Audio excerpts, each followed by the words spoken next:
I now call the second speaker of the opposition, Sarana Jones.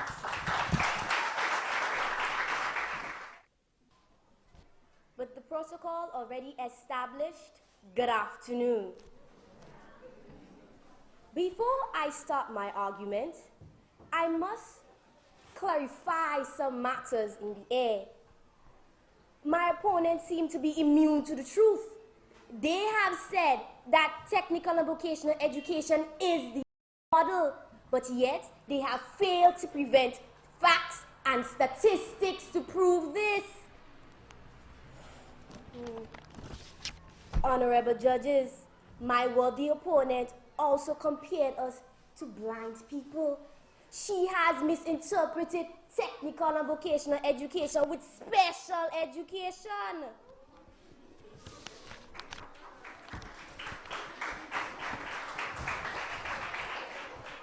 There is absolutely no denying that education is central to development and carries many benefits. For example, 1, the investment in education benefits the individual, society, and the world as a whole. 2, broad-based education of good quality is among the most powerful instruments known to reduce poverty and inequality. 3, for individuals and nations, it is key to creating, applying, and spreading knowledge, thus to the development of dynamic, globally competitive economies, and is fundamental for the construction of democratic societies, just to name a few. So the question we ask is, what kind of model of education best fits the bill? Our answer to this is quite simple. It is universal education, where academics and technical and vocational education go hand in hand. In this, all the needs of general education and technical education are both integrated, diversified, and made flexible into the curriculum to provide an individual not only for his or her development, but for the development of the nation on a whole. Such a system will promote success, equity, and excellence. For according to the Speed Document 2000, obtained from the Ministry of Education, it states, and I quote, "A well-rounded education should lead to the production of good citizens through harnessing of physical, mental, spiritual, and social power of humankind within the nation that is ever conscious of God," end quote. Honorable judges, for TVE to be considered the best model of education, it has to produce the best. But honorable judges, it is clear TVE does not do this.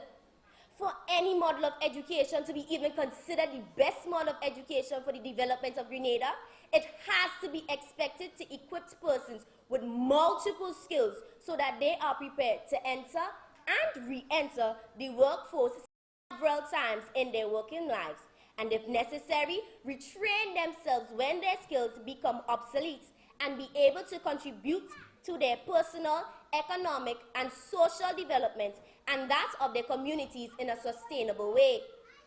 Attentive audience, an education system isn't worth a great deal if it teaches young people how to make a living, but it does not teach them how to make a life.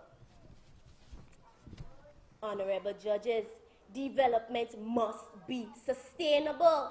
United Nations World Commission on Environment and Development states, and I quote, "Development is sustainable if it meets the needs of the present without compromising the ability of future generations to meet their own needs," end quote.